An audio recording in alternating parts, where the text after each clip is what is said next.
bonjour. Qui se cache derrière Rochi Badin? L'opposition lui attribue les pires intentions du monde. Lui, il prétend vouloir instaurer une culture de bonne gouvernance, de droiture et d'éthique. C'est d'ailleurs son portefeuille. Il est ministre de la bonne gouvernance, mais aussi des services financiers. Rochi Badin, bonjour. Bonjour Axel. Au nom de la direction du groupe La Sentinelle, on vous souhaite la bienvenue. Merci beaucoup. Alors, vous avez accepté de nous accorder cette interview au cœur des rédactions du groupe. Si vous voulez, vous jouez un peu à l'extérieur face à une redoutable équipe composée entre autres de Toria Prayag, rédactrice en chef de Weekly. Bonjour Toria. Bonjour Axel, bonjour les auditeurs. Jean-Paul Harouf, rédacteur en chef de Business Magazine. Bonjour Axel, bonjour Rochi Badin. Bonjour. Alors avec vous, Rochi Badin, nous allons aborder une série de sujets. L'affaire BAI, 10 mois après son éclatement, l'ICAC, la bonne gouvernance, l'AMBC, oui, vous êtes aussi ministre de l'Information, ce fameux nettoyage du pays, vous êtes aussi le nettoyeur, et pourquoi pas un volet politique pour répondre à ceux qui vous prêtent des ambitions premiers ministérielles. Mais puisque vous jouez à l'extérieur, on va vous faire une petite faveur. Nous allons aborder le sujet que vous préférez en ce moment, le dossier Heritage City. Qu'est-ce qui différencie ce projet de celui de Ramasitanen à Highlands, qui au final finrait un rêve qui n'a jamais pas fait réaliser Rochi Badin? Moi, très franchement, je n'ai pas trop connu le projet de Ramasitanen sur Highlands, malgré qu'il y ait des documents et des plans qui s'y fait à l'époque. Mais je comprends qu'à l'époque, David Ramgoolam tenait d'autres priorités, surtout avec le développement de Neotown, pour lequel probablement le développement de Highlands n'est pas final de l'avant. Et si ça développement national de l'avant à l'époque, mais aujourd'hui, bien sûr, l'économie mauricienne, il faut gagner tout le bénéfice d'un projet de sa magnitude-là. Le projet de Heritage City est très différent, pour la simple et bonne raison qu'il est réaliste. Il est basé sur un montage financier qui est très solide et un travail énorme qui ne fait pas un consultant financier. Nous avons une BDO qui a un travail tout en termes de internal rate of return, en termes de return on equity, en termes de tout indicateur financier pour démontrer la viabilité du projet et comment il est faisable dans un délai de temps très précis. Et ça, c'est un des bons challenges que moi, je entreprendre sur le côté timing. C'est-à-dire, nous dire qu'il y a un projet qui commence dans sa mandat-là et qui finit dans sa mandat-là. Alors, après une discussion qui nous fait gagner avec le Premier ministre, je me dis qu'il va prendre le challenge. Dans 3 ans, Heritage City sera bel et bien là, côté City, à Eben, de l'autre côté de l'autoroute, en allant vers Bagatelle. Alors, nous avons un projet sur 141 hectares, qui fait 336 arpents. Et le projet, c'est en 5 volets. Premier volet qui nous donne causé, c'est-à-dire qui prend un nouveau parlement, Prime Minister's Office et ban Iconic Towers. Alors là, quand nous faisons ban Iconic Towers, nous faisons surtout niveau ban pays comme Singapour, comme Dubaï, c'est un bâtiment vraiment moderne avec toutes les facilités, ban intelligent buildings, parce qu'il peut aussi accommoder non seulement les ministères, mais les data centers du gouvernement. Parce qu'il nous peut aussi intégrer tout le concept de e-governance en même temps que physiquement, nous prenons un nouveau place d'opération pour le secteur public. C'est tout un système archaïque qui, depuis l'indépendance jusqu'à aujourd'hui, continue dans le secteur public, qui nous peut revoir avec, bien sûr, tout un avancement qui fait sur le côté technologie, cloud computing et tout le reste. Et en même temps, pour make sure qu'il y ait une synergie, que tout ce qu'il peut faire dans ce ministère-là, il y a un système intégré. Alors, pour vous anticiper, si vous voulez, la façon qui est pour setup, vous prenez le côté Iconic Towers, nouveau Prime Minister's Office, et nous avons un bâtiment de 23 à 25 stories qui est assez haut, hein, dans le contexte mauricien, bien sûr, pas dans le contexte d'un pays de haut avec un gratte-ciel qui est énorme. Mais après, bien sûr, on a tout le développement à côté, le concept de work, live and play. C'est-à-dire, on a tout un appartement qui peut faire. Il y a à peu près 1000 appartements, 200 luxury villas, on a à peu près 400 townhouses avec 400 affordable housing. Et le but, c'est que les fonctionnaires qui travaillent là, vous êtes une facilité, vous êtes capable d'acheter un appartement pour être là, prêt. Et après, bien sûr, on a tout le côté entertainment commercial. Alors, nous pouvons inclure dans le concept un dancing fountain, un peu pareil comme ce qu'il y a dans Dubaï. je vais essayer de répliquer un modèle pour Maurice, un Bollywood Entertainment Park, qui pour là-bas aussi. Après, bien sûr, tout le concept de restaurant avec tout ce qui est dans comme activité commerciale qui normalement on trouvait dans ça. Après, quand vous avez tout le concept, c'est un modèle intégré qui rejoint tout développement qui est dans sa région-là. Alors là-haut, Heritage City, si vous voulez, maintenant tout le concept de INL Smart City. Et ça, il finit commencer parce que quand vous avez développement qui nous fait Bagatelle Shopping Mall, quand vous avez Helvetia, avec tout le appartement qui le groupe INL il commence à faire là-bas, mais ça, ils pouvaient nous rejoindre, ils pouvaient, si vous voulez, à côté de Heritage City, par le nord. Après, bien sûr, le côté qui longe l'autoroute, il y a un autre développement qui va le faire là-bas, Trianon City. Pourquoi je t'appelle ça le Hermes Smart City Project, qui pour prendre des pieds, côté Heritage City fini, et il y a tout au long de l'autoroute jusqu'au point de Terre Rouge Verda.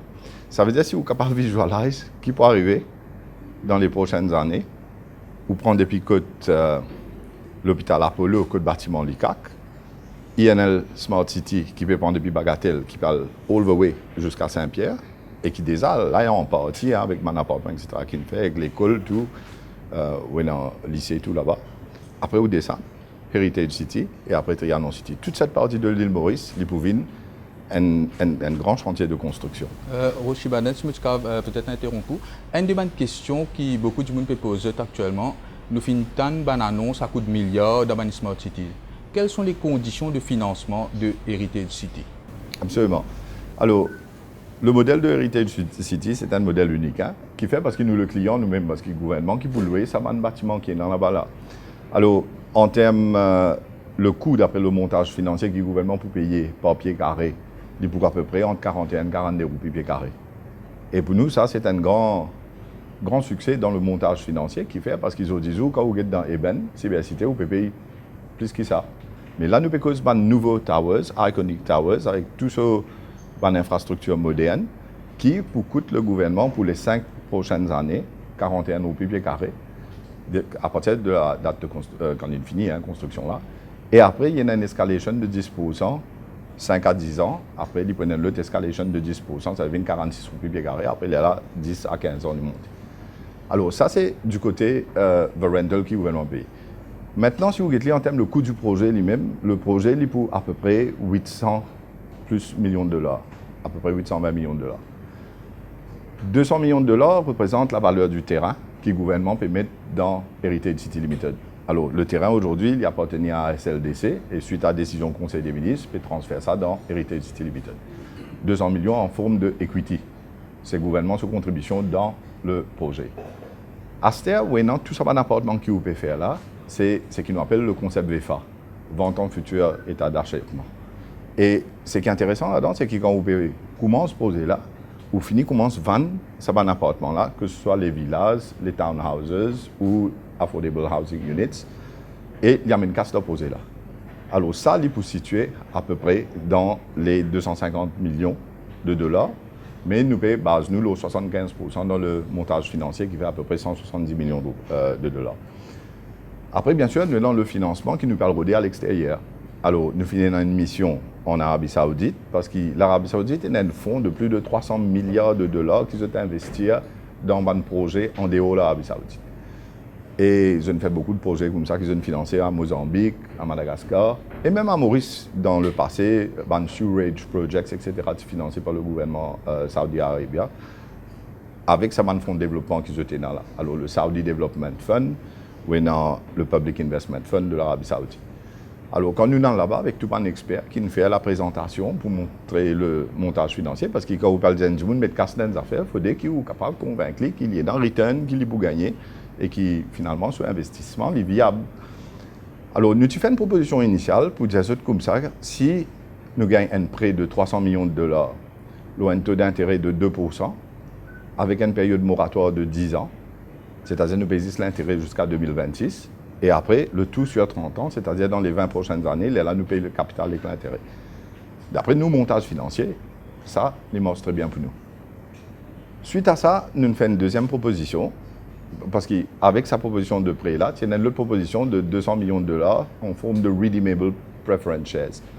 Pourquoi redeemable preference shares? Parce que pour les besoins de la calculation de la dette nationale, it doesn't form part of national debt, il y a ce qu'on appelle equity. Mais seulement, il y en a une exit clause là-dedans. C'est-à-dire que vous ne pouvez pas faire, comme on peut dire, le radio qui soit disant, vous pouvez faire les autres du monde une propriétaire, le projet. Le projet, la propriété de Heritage City Limited, qui est 100% owned par le gouvernement de Maurice. Mais redeemable preference shares, c'est-à-dire qu'il y met sur des 100 millions, il peut gagner un return. Bon, d'après nos évaluations, il vient à peu près 6%. Et il y a un exit, parce qu'il redeem the shares et vous buy it back. Au fur et à mesure qu'il vous fait casse, you buy back the shares, and then the investor, il gagne sur l'intérêt, il gagne sur le capital, il sort là. Ça, c'était la proposition initiale. 300 millions de dollars en forme de prêt et 200 millions de dollars en forme de redeemable preference shares. Mais là, nous faisons l'autre proposition pour nous dire, considère aussi l'option, au lieu de 300 millions prêts, nous faisons les 425 millions de dollars en forme de redeemable preference shares seulement. Ce qui veut dire qu'il n'a aucune implication sur la dette nationale. Qui fait un problème pour la dette nationale parce qu'il l'héritage lourd qui nous gagne. FMI nous comme ça qui nous a réduit nos national debt jusqu'à 50% de nos produits intérieurs bruts, 50% de GDP. La vallée d'Izou, il y a à peu près 55% de GDP. Et FMI 55, ce qu'on m'a dit ce matin. 55% valeur du jour. Pendant la calculation, il y a deux méthodes de calculation, c'est ça qui peut être. Ouais. Mais le chiffre officiel qui m'a été communiqué par le ministère des Finances, bien sûr, c'est 55% du GDP. Anyway, whatever it is, le problème, c'est que nous prenons une review FMI en 2018 et nous avons ça. Mais enfin, nous allons faire un PRCS, nous aussi, pour nous comprendre un peu les affaires au niveau ministère de nous. Et nous trouvons que dans le Public Debt Management Act, les gens comme ça, qui, si on a un large investment project, bien sûr, ils contribuent à où GDP augmenter. Et quand où GDP augmente, ratio dette et GDP, il n'est pas pour changer si où GDP monte ensemble avec ça, près qu'on prend la loi des pourcents d'intérêt. Quelle sera la croissance qui va atteindre justement de ce projet? D'après Statistics, quel sera l'apport de ce projet dans la croissance? D'après Statistics Mauritius, M. Sandarainen, sur l'équipe qui travaille qui se fait, me disait de faire une projection pour montrer moi, c'est 1,2% de GDP. Ce qui est énorme.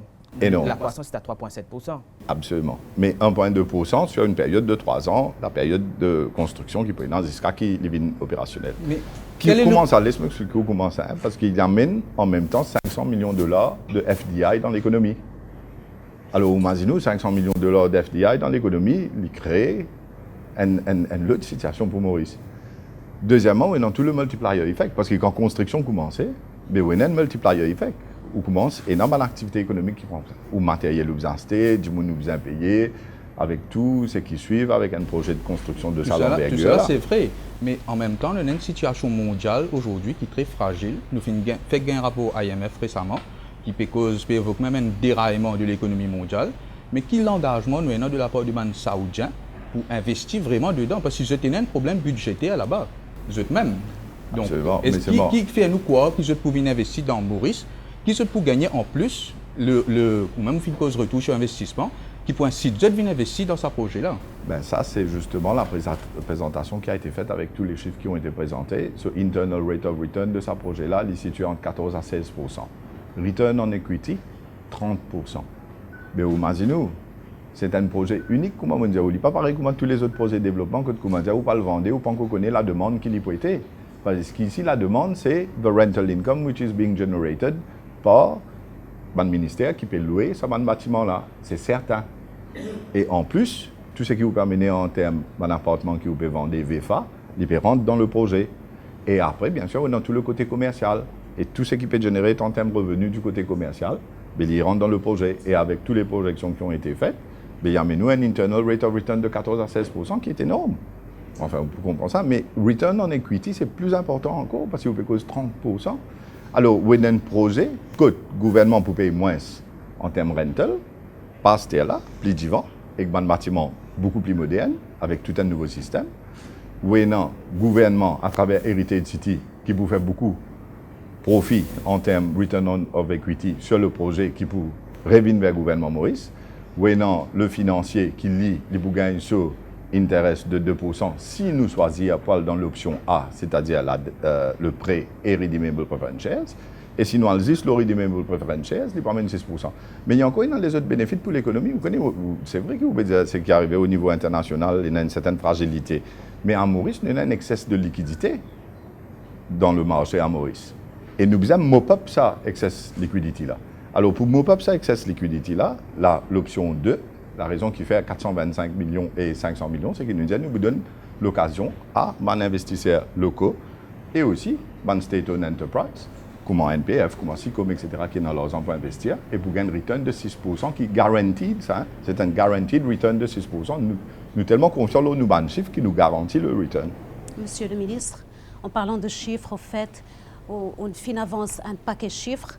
Et nous bien contents, tous ces chiffres-là qui ont avancé, mais seulement pas première fois qu'il peut avancer d'un chiffre. Si on me rappelle bien, il y a un certain moment où tu parles, où tu causes 10 milliards pour investir par Old Mutual. Est-ce que vous êtes capable de dire nous, quand ils investissent ces 10 milliards-là, et dans quel secteur, et est-ce que ces 10 milliards-là qui ont été avancés comme chiffre, est-ce qu'il est fini investi? Absolument. C'est le projet de Old Mutual avec un investissement qu'il peut faire à Maurice dans le secteur des services financiers. Dans quelle compagnie ils ont investi? Mais c'est Old Mutual qui a set up à Maurice, qui commence à recruter du monde. Il advertise dans l'Express aussi. Non, mais combien de monde ils ont recruté?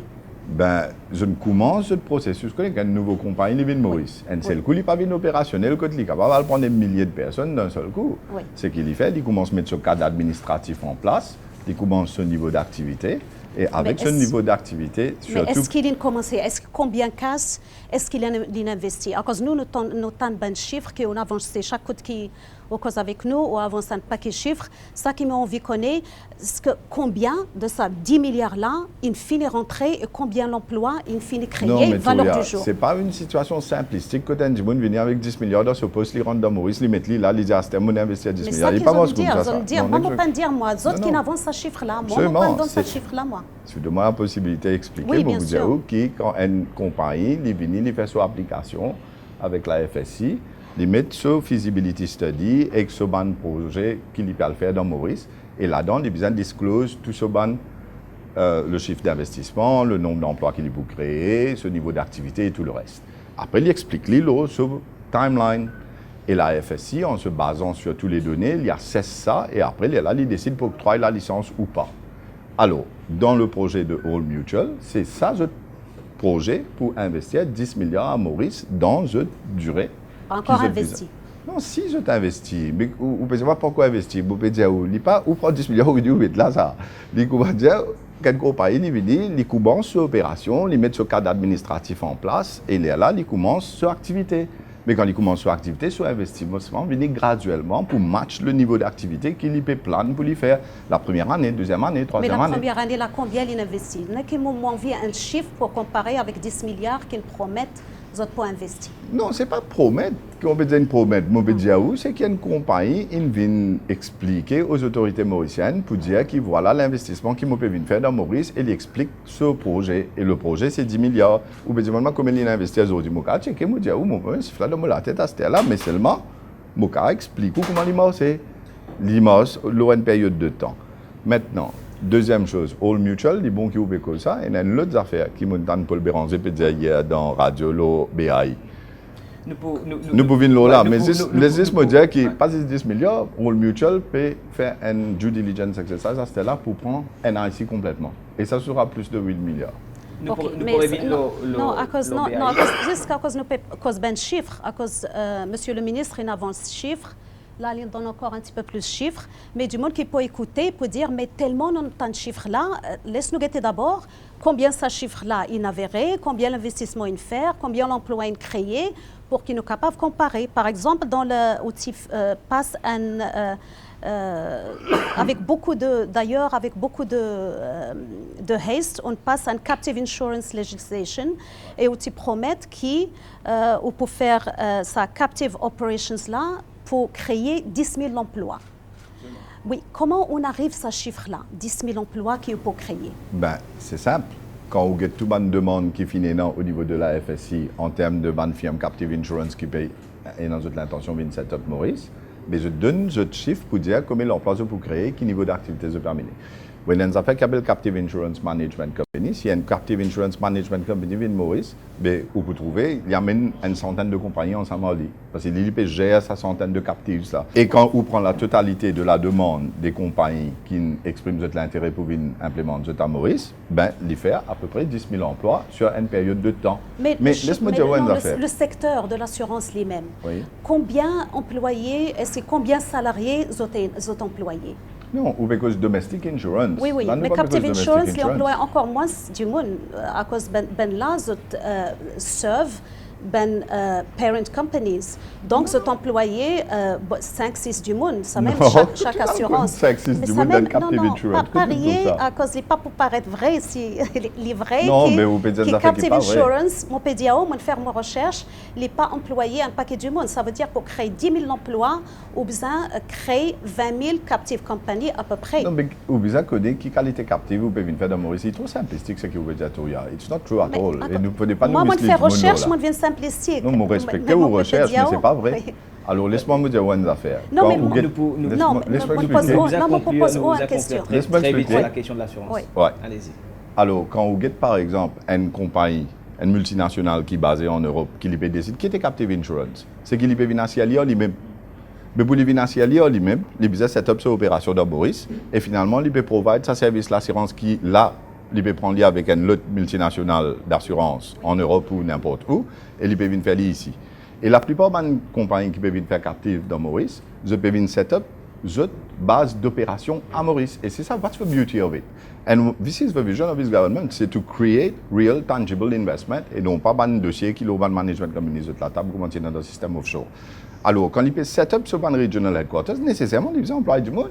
Et ils ont employé prendre des pieds en bas, soit attendant, soit secrétaire, soit réceptionniste, monter, jusqu'à, soit un expert dans l'assurance. 56, si vous voulez être généreux, à cause qu'il n'y a pas de travail, il n'y a pas un secteur qui... Oui, une version très erronée de Captive Insurance. Tout à l'heure, quand l'émission finit, moi, c'est de nous une lecture de Captive Insurance, comment il marche. Mais pour l'instant, il n'est pas 5-6. Mais moi, qui les marchés, moi, je connais comment les marchés. À cause moi, je fais recherche, quand on cause ça, moi, je fais sa recherche. Bon, OK, dans vos recherches, vous avez besoin de lire la déclaration de Marquin sur l'Express hier, et qui explique ça tout. Il explique Captive Insurance.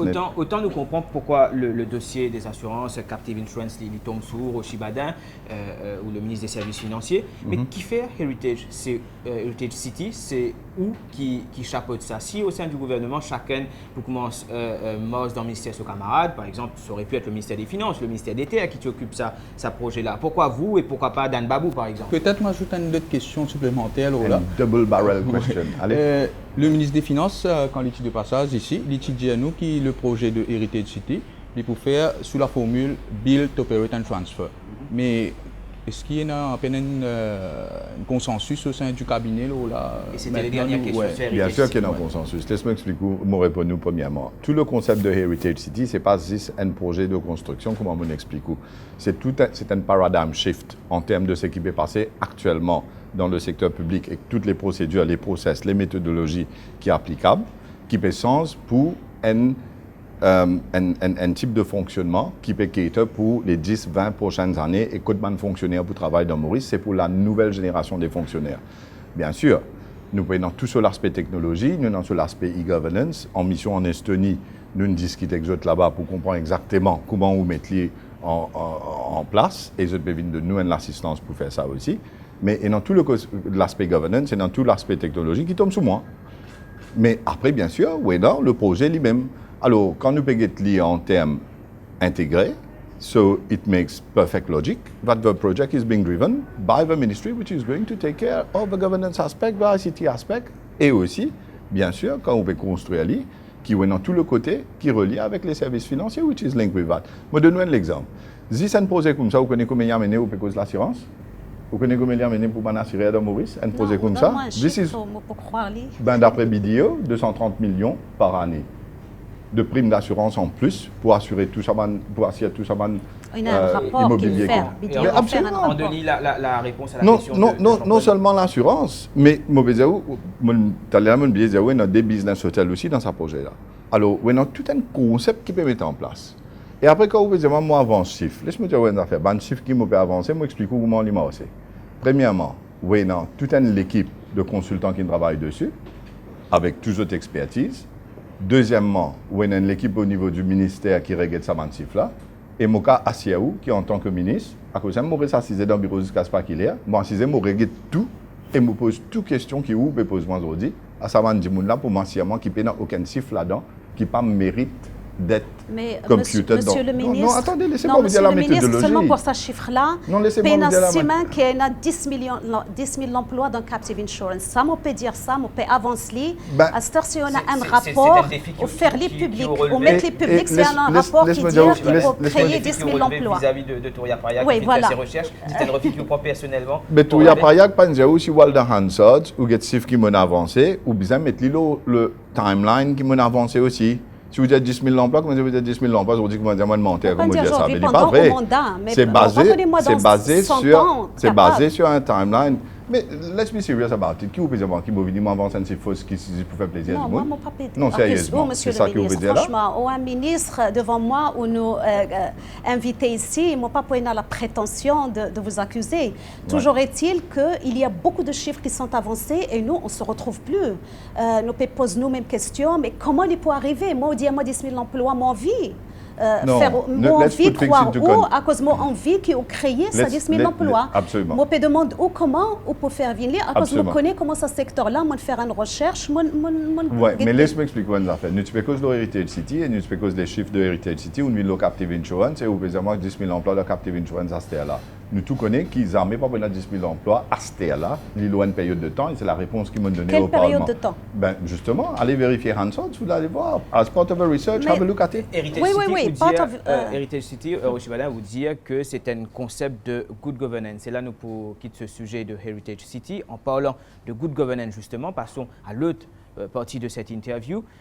Le nettoyage de ce pays, tel que le gouvernement fin appelé à l'issue du verdict des urnes en décembre 2014. Le nettoyage de l'année dernière, est-ce que cette année encore, la priorité, ce sera pour le nettoyage? Ben, vous savez, si vous ne continuez de nettoyer, ben, vous avez mal popté. Qui vous reste là. Alors, le nettoyage, c'est un processus continu. Point du monde sur la case, point de pays, point de gouvernement. Monsieur... Let me finish, please. Ce n'est pas un processus qui a arrêté. However, quand nous regardons ce qui est arrivé dans ce pays-là dans les 10 dernières années, et comment tu as développé pour venir jusqu'à décembre 2014, et paradigm shift qui finit en 2014, qui jusqu'à là, beaucoup de monde pas comprend, parce que c'est la jeunesse mauricienne, avec tout le monde, Facebook, Internet, etc., qui nous dit non. Non, nous parlons de ce système-là continuer, non, nous laissons des grands partis qui représentent traditionnellement un grand pourcentage de l'électorat, qui mettent dans un computer, et qui viennent démontrer qu'ils ont gagné 60-0, mais au fait, la jeunesse mauricienne et tous les autres Mauriciens, ils disent non. Alors, des affaires nous disent nous, qui fait nous confiance? Parce qu'ils nous parlent sens le système, parce qu'ils nous nettoient le pays, bien sûr, et deuxièmement, parce qu'ils nous promènent ce qui catégorise comme le deuxième miracle économique, c'est-à-dire l'économie.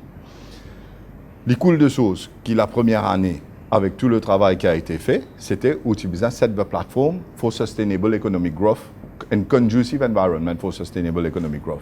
Parce que vous ne pouvez pas une croissance économique durable dans le temps, basé sur un système que tout une institution pourrie, que tu peux un système que BAI, par exemple, 19 milliards qui ont flotté dans le casse du monde et qu'ils ont dit qu'il y a une Ponzi scheme depuis 2009. Ça, c'est la situation actuelle. Nous revenons aussi sur les institutions. Nous pouvons venir, mais laisse-moi continuer. On va dire maintenant si le nettoyage continue. Laisse-moi dire oui, le nettoyage, définitivement, vous continuez. Voilà. Parce que si vous ne pas arrêter, si vous arrêtez de nettoyer, ben, vous pourrez commencer à mauvais air pour bousser. Mais la méthode qui est utilisée pour nettoyer Rochibada, c'est ça qui fait polémique dans ce pays. Explique-moi qui méthode. Moi, m'explique pour le nettoyage. Cette question... Je commence la guerre, on dit même là. Cette question, c'est un bruit qui est dans toutes les rédactions de ce pays. Je me pose la question aujourd'hui, devant Mandimoun, c'est une interview qui est formelle, qui est filmée. Est-ce que, par exemple, vous prend le private banker de Navin Ramgoolam à la Brahma Bank qui travaille côté Azodi? Est-ce que private banker? C'est une rumeur. Vous pouvez poser la question, par exemple. Est-ce que Navin Ramgoolam c'est un private banker à la Brahma Bank et qui Azodi il travaille côté? Est-ce que c'est lui qui file ou l'information? Du tout. Comment ça n'était pareil? Une autre question. Est-ce que c'est vrai qu'il prend l'ex-assistante de l'ex-gouverneur de la Banque de Maurice pour travailler côté sans appel d'offres? est-ce que cette femme qui travaille avec toi, est-ce qu'il dit pas fille d'où un renseignement sur l'ancien gouverneur? C'est ce genre de question qui t'a Axel, bien sûr, pour me dire ça, hein, mais vous pouvez vivre dans une paranoïa extraordinaire. D'ailleurs, ça, madame la passée derrière ou là, t'as l'air où du manli. Ouais, il peut expliquer. Il n'est pas correct qu'il fait une allégation comme ça. Quoi donc c'est vrai? Ou fin recrute lui sans qu'il finisse un appel d'offres. Vous êtes capable de croire.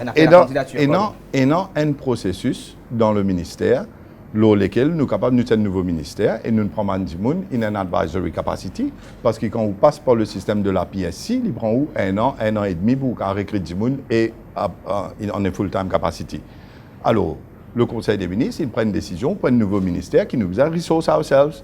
Et quand nous prenons du monde qui nous prend, nous advertise et nous prenons du monde, leur base, de compétences, et de savoir-faire, de qualification, et ce qu'ils doivent apporter en termes de value add pour faire une allégation gratuite comme ça. Il y a un peu difficile qui ou quoi non mais attends laisse-moi finir. Mais mon réponse c'est qu'il me dit on peut changer le système pour capable mettre le nouveau vin dans le nouvel outre. Oui. Mais Azodi, on peut prendre un monde qui fait un travail, qui fait partie de cet ancien système. Moi, je cite un exemple. Nous avons par exemple le cas Rakesh Goldjouri, par exemple, qui aujourd'hui n'est pas travaillé avec moi. Oui, moi je travaille avec tout, mais il finit une rencontre avec le ministre et au courant. Oui, au courant, il y a une forme de sélective nettoyage qui fait sélective. Une perception. Attends, laisse-moi dire une affaire. Moi, je trouve que je suis un avocat dans Vinramgoula Master, et tout il y a aussi. Non, laisse-moi dire une affaire. Toutes ces histoires, c'est qui peut causer sélective, etc. Là, mais tout ce qu'il fait pendant 10 ans, là, il n'a pas faire ça. Est-ce que vous pouvez dire que vous dit quand servi le terme political vendetta, ça veut dire que c'est un slogan, un vulgaire slogan qui vient de la défense des personnes qui abusent le système, qui coquinent ce pays-là, de façon qu'ils ont coquin, ils ont dit que ah, ça political vendetta, ça veut dire qu'il est correct, c'est qu'il est fait. Monsieur le ministre, laisse-moi finir, c'est pas ça que mon collègue dit. Non. Mais laisse-le dire, moi, l'IM. Non, alors, mais moi, j'ai une question pour Kozo.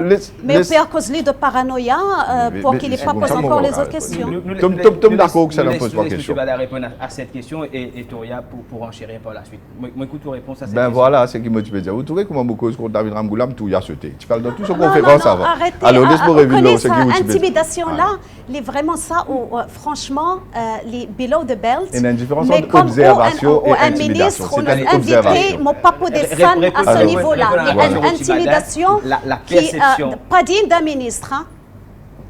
La perception que ce nettoyage est sélectif, qui par exemple, Rakesh Goldjouri, à l'heure qu'il n'a pas été inquiété, est-ce que ce fait ne justifie pas cette perception qui m'a pu décrire au Chibada?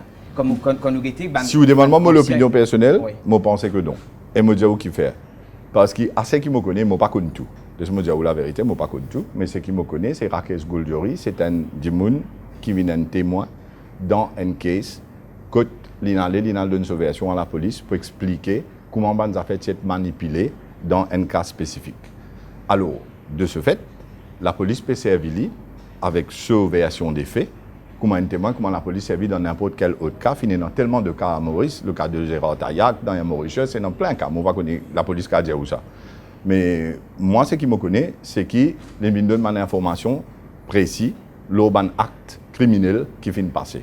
Et de ce fait, il y a un statut de témoin qu'il y a.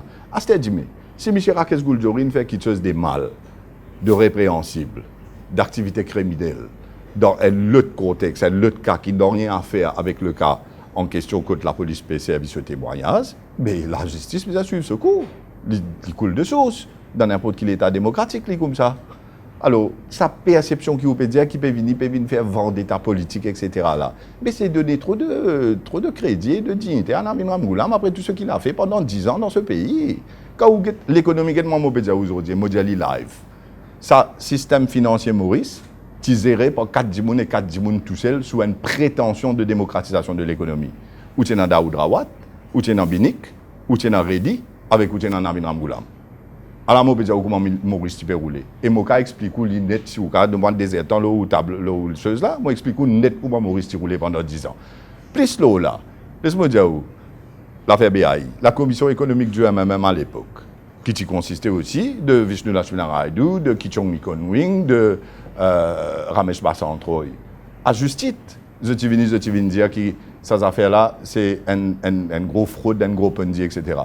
D'où la PNQ de Paul Béranger en 2013 pour venir dire, lui vient expliquer que ça c'est une fraude, c'est un ponzi, etc. Nevertheless, avant les élections de 2014, avec connaissance de cause, qui c'était une Ponzi, c'était une fraude, comment lui-même, il me pose question dans l'Assemblée, il vient dire, comme ça, dans le trouver, c'était, il prend 10 millions de roupies pour une sec avec Daoud Rawat. Et ils dit, tout ça, dit là, quand on va citer, Paul Béranger peut causer, il peut dire, comme ça, 10 millions, leurs en contribuables pour prendre. Il ne peut pas expliquer comment. Quand il prend l'argent contribuable pour aller par le PBI, moi j'ai envie qu'on ait les autres. Il vient montrer pareil comment vous dites, moi donne chiffre. Il vient donner chiffre, il expliquer. Parce que moi, je dis, ouais, une affaire. Vous connaissez combien l'État nous a utilisé pour sauver des 100 000 familles dans Maurice? Est-ce qu'il y a même un petit peu sauver ça des 100 000 familles là quand il était dans la Deuxième République avec Navin Ramgoolam, président de la République? Avant qu'il nous vienne le BAI, effectivement, non, mais moi j'explique tout le concept pour dire vendre d'État politique. BAI rentre là-dedans, lui aussi, qui vend d'État politique? Côte vend d'État politique là été? Est-ce qu'il tient besoin de nettoyer le pays là, oui ou non? Est-ce qu'il est pépine de nous un mandat pour nettoyer ce pays là, oui ou non? Est-ce qu'il tient dans une grosse fraude Ponzi avec toutes sortes d'abus qui tiennent dans le système? Vous connaissez ça, des 100 000 familles qui sont affectées par ça là? Je ne peux pas causer, mais un jour je peux causer. Un jour je peux causer. Et quand ça descend 000 familles, oui, un petit moment. Et quand ça descend 000 familles là pour causer, les là, moi, je vous dis, parce que moi, je travaille nuit et jour pour aller pas soulever ce problème. Moi, envie connaît si le MMM, en association avec le Parti travailliste dans une deuxième république, avec David Ramgoolam pour 7 ans comme président de la République, tu es capable de repayer ça des 100 000 familles là, je te casse, qui ont coquin avec ça des 100 000 familles là sous un arnaque qui appelle BAI. Le nettoyage d'un côté, mais Toria, il y a aussi la question des nominations. Oui, mais non pour le nettoyage. Personne ne peut défendre Navin Ramgoolam. Si on a quelque chose de personnel contre lui, on règle ça entre autres. Non, pas faire une allégation. Ni Axel, ni moi, une cause Ramgoolam. Ça qui nous peut dire, qu'on peut dire sélective, ça veut dire juste un côté. Goldjori peut dire mal, il a l'information, il donné, etc. Est-ce qu'il vient un témoin privilégié sans que le bureau du DPP même connaît? Est-ce que ça se statue au bureau du DPP? Laisse-moi dire où on va faire moi. Laisse-moi dire où on va faire une allégation comme ça, qui s'en a mon camarade, qui s'en a pas mon camarade. Vous ne pouvez pas faire mon poids, moi. Qui peut poser une question. Ah, d'accord. Il peut faire mon cause DPP, mon camarade, mon cause mon camarade, mais je sais qui n'est pas mon camarade. Laisse-moi dire où qui fait mauvais dire ça. Moi, j'ai le droit de faire mon poids, moi. Vous connaissez un journaliste quand il vient, il met son poids devant, après il pose question. Mais moi aussi, moi, j'ai le droit de faire le poids. DPP, mon cause bureau DPP, mon Diao, est-ce qu'il y a une statut? Allez, camarade de Koumila Boulel, oui ou non? Dis à la population. Non, oui ou non? Mais qui camarade? Dis à moi. Oui ou non? Mais nous vous connaissez quand c'était Baya souhaité. Dis à la population d'écouter. Dis à combien de fois vous joignez, dis à quoi tu joignes, dis à qui vous fait, à qui vous pas fait. Explique à la population. La question de Toria Paya, c'est par rapport à l'institution. Monsieur le ministre, est-ce que Rakesh Goldjori a été fait témoin? Monsieur le ministre, d'abord, si on va continuer cette interview, vous êtes le ministre de cabinet, vous êtes chez nous, je ne vais pas descendre à ce niveau-là pour me justifier des gens que je connais ou que je ne connais pas. Ce que je vous dis, monsieur le ministre, c'est que j'ai parlé, je n'ai pas parlé de Omila, je n'ai pas parlé de son mari. Du DPP. Ce que je vous ai dit, monsieur le ministre, c'est que. Rendez-moi le service de ne pas pointer votre doigt envers moi quand vous êtes en train de parler. C'est mal élevé de faire ça. Est-ce que Rakesh Goldjori a été fait témoin sans que le bureau du DPP ne soit informé? C'est la question de Toria. Ben, pourquoi vous ne demandez pas ça au bureau du DPP? On a demandé, il n'est pas au courant. Il n'est pas au courant, il n'a pas donné le statut. Il vous a dit ça? Il ne m'a pas dit ça. Il a le droit de disposer des informations comme ça. Les gens autour de lui, vous avez vos sources, on a les nôtres. Ok. Mais maintenant, vous êtes en train de mettre le DPP dans une position très compromettante. Monsieur le ministre, on est là pour discuter d'une manière civilisée. Laissez-moi vous donner un exemple de ce que sans attaque personnelle. Je peux expliquer quelque chose? On n'est pas là pour accuser qui que ce soit. Vous avez vos sources, je suis journaliste, j'ai les miennes. Alors moi expliquer. Est-ce que vous confirmez? Je veux bien vous croire, monsieur le ministre. Dites-moi s'il a eu le statut de témoin privilégié du bureau du DPP. C'est tout ce que je vous demande. Ça n'a rien à voir avec Omila Boulel ou ma relation avec elle, ou ce qu'on fait, ce qu'on boit ensemble, ce qu'on mange ensemble. Ce que décide le bureau du DPP ou pas. Comment je vais savoir ça, moi? Mais vous avez dit qu'il est témoin. Vous avez vos sources vous ont dit ce que vos sources vous ont dit. C'est bien. Donc vous ne savez pas si c'est un témoin protégé. Pourtant, il n'y a pas eu, il n'y a rien eu contre lui. Ben absolument. Quand vous voyez quelqu'un qui n'a rien eu contre lui et quand il est allé à la police pour donner sa version des faits et la police a pris sa version des faits, ben il coule de source que cette personne est en train d'être utilisée comme un témoin. C'est une observation que n'importe quelle personne peut faire. Je vous demande, moi, ça, je ne sais pas, je ne peux pas vous le dire, parce que ce que je sais de la Constitution, c'est que quand l'enquête policière est terminée, le dossier avec ce qu'on appelle le PF 100, c'est-à-dire un summary de toute l'affaire, est envoyé au bureau du DPP pour que le DPP prenne une décision s'il va poursuivre quelqu'un ou pas. C'est ça le rôle du DPP sous la section 72 de la Constitution. Monsieur le ministre, et vous le savez très bien. Laissez-moi terminer. Je suis en train de vous expliquer comment ça marche, vous êtes en train de m'interrompre. Alors, le DPP va décider sous la section 72 de la Constitution de poursuivre ou de ne pas poursuivre. Lui va décider qui c'est qui a commis une faute en termes au pénal, et puis il va prendre la décision qu'il va prendre. Maintenant, si le DPP, à ce stade, décide d'octroyer le statut de témoin à M. Rakesh Gouldjouri, ben, c'est sa décision. S'il décide de ne pas le faire, il peut bien ne pas le faire, mais l'enquête policière est en train d'être faite d'après ce que la police pense. Is the best course of action. Est-ce qu'il y a une enquête sur lui? Est-ce que la police est en train d'enquêter sur lui? Sur qui? Sur Gouldjouri, qui lui-même a admis qu'il avait menti à la police. Vous êtes en train de me substituer pour le DPP. Maintenant, vous me demandez de dire des trucs qui tombent sous la juridiction du commissaire de police. Mais il faut demander au commissaire de police sur qui il est en train d'enquêter ou pas. Qu'est-ce que ça a à faire avec l'exécutif? Est-ce que votre ministère, qui a enquêté sur l'affaire BAI, a enquêté sur les ramifications financières de Rakesh Gouldjouri, notamment avec Nandani Sourna? Sur l'affaire BAI? Non, votre ministère a également enquêté sur l'affaire BAI. Donc, votre ministère enquête sur les fraudes financières. Oui, aussi. Absolument, on l'a fait. Est-ce que Rakesh Gouldjouri a été ciblé à un moment donné depuis que l'Alliance Les Peuples est au pouvoir? Ciblé? Vous avez ciblé quelqu'un? Par une enquête. Est-ce qu'il se fait une enquête, le Rakesh Gouldjouri? Si nous sommes capables de passer ban tout ce qui finit le Rakesh Gouldjouri dans la campagne. Oui, il y a une affaire qu'on est en train de voir, mais je ne peux pas aller dans les détails. C'est sur Bagatelle Dam, où Nabin Ramgoulam est impliqué, Gouldjouri est impliqué, et bien sûr, madame ou mademoiselle Sourna qui est aussi impliquée. Très bien. Je propose maintenant qu'on reporte sur de nouvelles bases. Mais juste pour dire une chose avant d'aller sur les nouvelles bases. L'observation que je fais à Touria, ce n'est pas basé sur mon opinion seulement, hein, c'est basé sur des faits. Et la raison pourquoi je dis ça, c'est parce que j'ai fait l'observation que quand ce gouvernement est venu au pouvoir en décembre 2014, une des éditions de Weekly en janvier, avec une déclaration de Mme Oumila Boulel qui dit qu'on est en train d'entrer dans un climat de terreur. Ben, non, let me just tell you something. Mais c'est son droit de dire ce qu'elle veut, c'est une interview.